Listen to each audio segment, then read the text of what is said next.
उठो और जाकर जंगल से लकड़ियाँ ले आओ। हमारे घर की छत पूरी तरह से टूट गई है। अगर बरसात हो गई तो हम कहाँ जाएंगे? सुंदरी, इससे अच्छा तो मैं तुमसे शादी ही ना करता। तुम जब देखो तब कालू कालू लगाए रखती हो। अरे मेरा सोना तो तुमसे बर्दाश्त ही नहीं होता। किस्मत तो मेरी खराब थी जो मेरी माँ ने तुम जैसे आलसी और आवारा कौवे के साथ शादी कर दी। अरे मेरा नहीं तो अपने छोटे से बच्चे के बारे में सोच लो। लकड़ियाँ लाकर अपनी घर की छत की मरम्मत कर लो, नहीं तो मरेंगे हम सब बारिश में इस घर के नीचे दबकर। फिर कालू कौवा अपनी पत्नी से कुल्हाड़ी लेकर चला जाता है। वो रास्ते में सोचता है कि वो टुनटुनी चिड़िया को भी साथ ले जाए, क्योंकि उसे पता नहीं था कि जंगल में सूखी लकड़ियाँ कहाँ मिलेंगी। इसलिए वो टुनटुनी चिड़िया के पास आता है। सुनो टुनटुनी चिड़िया, मैं जंगल से सूखी लकड़ियाँ लेने जा रहा हूँ। मेरे घर की छत टूट गई है, क्या तुम भी चलोगी मेरे साथ? हाँ कालू भैया, मेरे घर की छत तो ठीक है, लेकिन मेरी खिड़की टूट गई है, इसलिए मुझे अपनी खिड़की ठीक करनी है। फिर टुनटुनी चिड़िया भी कालू कौवे के साथ लकड़ियाँ लेने चली जाती है। वो दोनों उड़ते उड़ते दूर पहुँच जाते हैं। तब वो दोनों एक पेड़ पर बैठ जाते हैं। वहाँ एक घना जंगल था, लेकिन उसमें सारे पेड़ हरे भरे थे। करीब में कोई भी सूखा पेड़ नहीं था। टुनटुनी चिड़िया, मैं तो थक गया, लेकिन अभी तक कोई भी सूखा पेड़ नहीं मिला। कालू भैया, हम पहाड़ों पर चलते हैं। मुझे पूरा विश्वास है कि हमें पहाड़ों पर कोई न कोई सूखा पेड़ जरूर मिल जाएगा। तभी कालू कौवे की नजर सामने एक विशाल सेब के पेड़ पर जाती है। टुनटुनी चिड़िया, वो सामने वाला सेब का पेड़ बहुत बड़ा है। मैं तो उसी पेड़ से लकड़ियाँ काटने जा रहा हूँ। मगर कालू भैया, वो सेब का पेड़ तो हरा भरा है और हम पक्षी तो हरे भरे पेड़ को काट कर अपने घर नहीं बनाया करते, तो इसलिए आप उस पेड़ को भूल जाओ। तुम ढूंढो सूखा पेड़, मैं तो उसे ही काटने जा रहा हूँ। ये कहकर कालू कौवा अपनी कुल्हाड़ी लेकर उस पेड़ को काटने के लिए उसकी तरफ जाता है। यह क्या, आज फिर कोई लकड़हारा अपनी कुल्हाड़ी लेकर मुझे काटने आ रहा है। इससे पहले कि ये दुष्ट पक्षी मुझे काटे, मुझे कुछ करना होगा। रुको रुको कौवे, तुम मुझे नहीं काट सकते, क्योंकि मैं एक साधारण पेड़ नहीं, बल्कि मुझ में कई सारी जादुई शक्तियाँ हैं।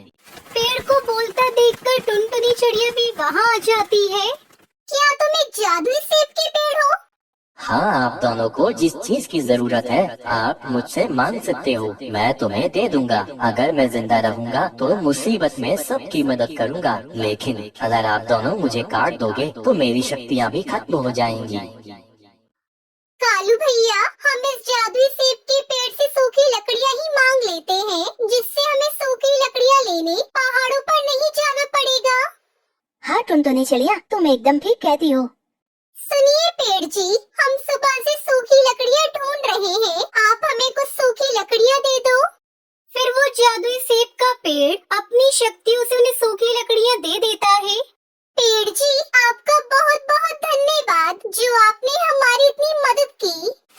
फिर कालू कौवा टुनटुनी चिड़िया अपनी अपनी लकड़ियाँ लेकर अपने अपने घर चले जाते हैं। घर आकर कालू कौवा अपनी पत्नी सुंदरी को सारी बात बताता है कि कैसे उस जादुई शक्ति वाले सेब के पेड़ ने उन दोनों को लकड़ियाँ दी। सुंदरी, तुम्हें पता है उस पेड़ ने हमें यह भी बताया कि वो ऐसे ही सभी पक्षियों की मदद करता है। अरे कालू जी, वो चिड़िया तो पागल ही है और तुम तो उससे भी बड़े पागल निकले। अरे तुम उस पेड़ से लकड़ियाँ मांगने की बजाय एक नया घर ही मांग लेते। हाँ सुंदरी, बात तो तुम्हारी ठीक है, मगर उस टुनटुनी चिड़िया ने तो मेरी मति मार दी। मेरे दिमाग में ये ख्याल ही नहीं आया। लेकिन सुंदरी, अब हम क्या करें? कालू जी, करना क्या है, तुम चलो मेरे साथ, हम वहीं चलते हैं और उस पेड़ से अपने लिए एक नया घर मांग लेते हैं। सुनो जग्गू बेटा, तुम घर में ही रहना, मैं और तुम्हारे पापा भी थोड़ी देर में वापस आते हैं, तब तक तुम घर में बैठकर खेल लेना। फिर कालू कौवा सुंदरी कौवी को साथ लेकर फिर से उस घने जंगल में सेब के पेड़ के पास जाता है।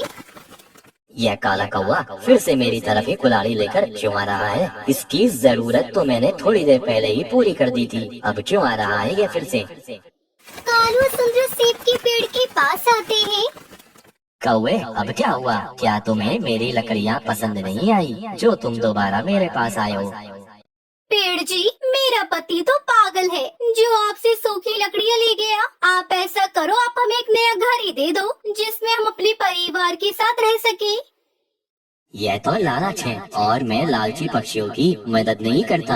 आपको जो जरूरत थी मैंने आपकी वह जरूरत पूरी कर दी, अब और नहीं। सुंदरी, ये पेड़ ऐसे नहीं मानेगा, तुम्हें इसके ऊपर कुल्हाड़ी चलानी ही पड़ेगी तभी मानेगा ये। तो फिर कालू तुम देखते क्या हो, तुम काट दो जादुई सेब के पेड़ को। नहीं नहीं, आप ऐसा मत करो, मैं तो दूसरे पक्षियों की मदद करता हूँ और मैंने तुम्हारी भी मदद की, फिर तुम मुझे क्यों काट रहे हो? तभी टुनटुनी चिड़िया वहाँ पर आ जाती है।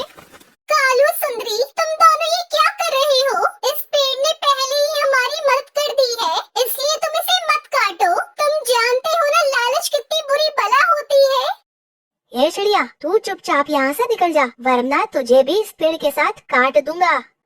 चिड़िया, यह लालची कौवा यहाँ से घर लिए बिना जाने वाला नहीं है। तो ठीक है, फिर कौवे तुम जाओ और घर जाकर देखो, तुम्हारा पुराना वाला घर नए घर में बदल गया है। और हाँ, अब तुम यहाँ दोबारा कभी मत आना।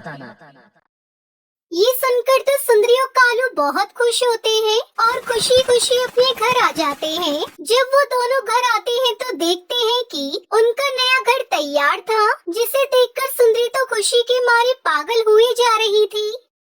कालू जी, देखा, मैं तुमसे ज्यादा समझदार हूँ। तुमने उस पेड़ से सूखी लकड़ियाँ ली थी और मैंने तो उस पेड़ से नया घर ही ले लिया। अब मुझे घर की छत की मरम्मत करने की भी कोई जरूरत नहीं है। बरसात, अब तुम आ जाओ, अब हम तैयार हैं। वहीं दूसरी तरफ वो पेड़ टुनटुनी चिड़िया से कहता है, चिड़िया, तुम बहुत अच्छी और नेक दिल चिड़िया हो, इसलिए मैं तुम्हें कुछ देना चाहता हूँ। यह लो जादुई सेब का घर। इस घर में हर चीज मौजूद है जिसकी तुम्हें जरूरत है और ये घर जादुई सेब का घर है। यह तुम्हें हर परेशानी से बचाएगा। फिर टुनटुनी चिड़िया खुशी खुशी उस जादुई सेब के घर में जाती है। वो सेब का घर हवा में उड़ता हुआ टुनटुनी चिड़िया के पेड़ के पास आ जाता है।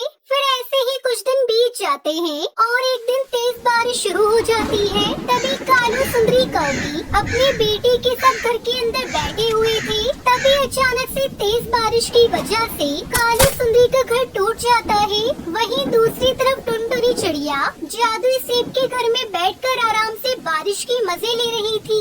उसका घर बिल्कुल भी नहीं टूटता, लेकिन कालू सुंदरी ने तो लालच किया था, इसलिए उसके परिवार को लालच की सजा मिल जाती है। नंदन वन के घने जंगल में सुबह की पहली किरण अभी फैली ही थी कि रानो चिड़िया दाने की तलाश में पुराने बरगद के पास पहुंची। वहां सूखे पत्तों के ढेर में उसे एक चमकती हुई सुनहरी पेंसिल दिखी। रानो ने उसे अपनी चोंच से उठाया। अरे, ये लकड़ी का टुकड़ा इतना चमक क्यों रहा है? ये तो कोई साधारण टहनी नहीं लगती। जैसे ही रानो के पंख उस पेंसिल से छुए, पेंसिल से एक धीमी और मधुर आवाज आई। डरो मत रानो, मैं साधारण नहीं, जादुई हूँ। जो तुम सोचोगी और जो तुम उकेरोगी, मैं उसे सच कर दूंगी। रानो की आंखें फटी की फटी रह गईं। क्या तुम बोलती भी हो? क्या तुम सच में मेरी मदद करोगी? तभी पेड़ के पीछे से कालू कौवा काऊ काऊ करता हुआ आया। अरे ओ रानो, क्या बड़बड़ा रही है? इस बेकार की लकड़ी से क्या खेल रही है? चल हट यहाँ से। कालू भाई, ये मामूली लकड़ी नहीं है, ये जादुई पेंसिल है।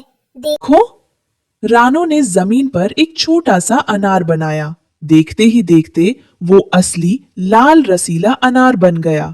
अरे बाप रे, ये तो करिश्मा है। रानो, इसे मुझे दे दे, मैं इससे ढेर सारे वड़े और पूरी बनाऊंगा। तभी मिट्ठू तोता उड़ता हुआ आया। कालू, लालच छोड़ो, आसमान देखो, काले बादल घिर रहे हैं, लगता है बड़ी आफत आने वाली है। टुनटुनी चिड़िया भी घबराते हुए पहुंची। हाँ रानो, चींटियां अपने अंडे लेकर ऊंचाई पर जा रही हैं। बहुत भारी बारिश होने वाली है। हमारा क्या होगा? हमारे घोंसले तो इस तूफान में टिक नहीं पाएंगे। दूर एक गुफा में बैठा बिल्लू बिल्ला ये सब देख रहा था। उसके चेहरे पर एक दुष्ट मुस्कान थी। मजा आएगा जब बारिश होगी और इन परिंदों के घर उजड़ेंगे, तब ये जमीन पर गिरेंगे और फिर मैं एक एक करके सबका शिकार करूंगा। रानो, तेरी वो पेंसिल भी मेरी होगी। अचानक बादलों की गड़गड़ाहट हुई और मूसलाधार बारिश शुरू हो गई। देखते ही देखते जंगल में पानी भरने लगा। पक्षियों के घोंसले तिनका तिनका होकर बहने लगे। रानो, मेरा घर बह गया। मेरे बच्चे कहाँ जाएंगे? पानी बहुत तेजी से बढ़ रहा है, हम सब बेघर हो जाएंगे। रानो ने हिम्मत जुटाई और जादुई पेंसिल को मजबूती से पकड़ा। घबराओ मत दोस्तों, जब तक ये पेंसिल मेरे पास है, मैं किसी को बेघर नहीं होने दूंगी। रानो, समय कम है। एक बड़ा और मजबूत पक्षी भवन बनाओ जिसमें सब सुरक्षित रह सके। अपनी कल्पना को उड़ान दो। रानो ने तेजी से हवा में और पेड़ के बड़े तने पर लकीरें खींचना शुरू किया। उसने एक विशाल रैन बसेरा बनाया जिसमें हर पक्षी के लिए अलग कमरा था और खिड़कियां ऐसी थी जिनसे पानी अंदर न आ सके। देखते ही देखते एक लकड़ी का महल तैयार हो गया। जल्दी आओ सब, इसके अंदर आ जाओ। सारे पक्षी सुरक्षित अंदर पहुंच गए। बाहर बाढ़ का पानी तबाही मचा रहा था, लेकिन अंदर सब सुरक्षित थे। तभी बिल्लू बिल्ला तैरते हुए एक लकड़ी के लट्ठे पर आया और चिल्लाने लगा। रानो, मुझे भी अंदर आने दे, नहीं तो मैं मर जाऊंगा। और ये पेंसिल मुझे दे दे, ये तेरी औकात से बाहर है। इसे कभी मत आने देना रानो, ये हमें खा जाएगा। बिल्लू, आज तेरी दुश्मनी हार गई और मेरी पेंसिल की ताकत जीत गई। मैं तुझे बचाऊंगी तो सही, लेकिन तुझे वादा करना होगा कि तू कभी किसी पक्षी को नुकसान नहीं पहुंचाएगा। रानो ने एक मजबूत पिंजरा पानी में बनाया और बिल्लू को उसमें सुरक्षित कर दिया। शाबाश रानो, जादू का सही उपयोग वही है जो दूसरों की जान बचाए और नफरत को खत्म करे। रात भर बारिश होती रही, लेकिन रानो की जादुई पेंसिल से बने घरों ने सबको बचा लिया। रानो चिड़िया के साथ सारे जंगलवासी खुशी खुशी उस पेंसिल के ताजमहल में रहने लगे।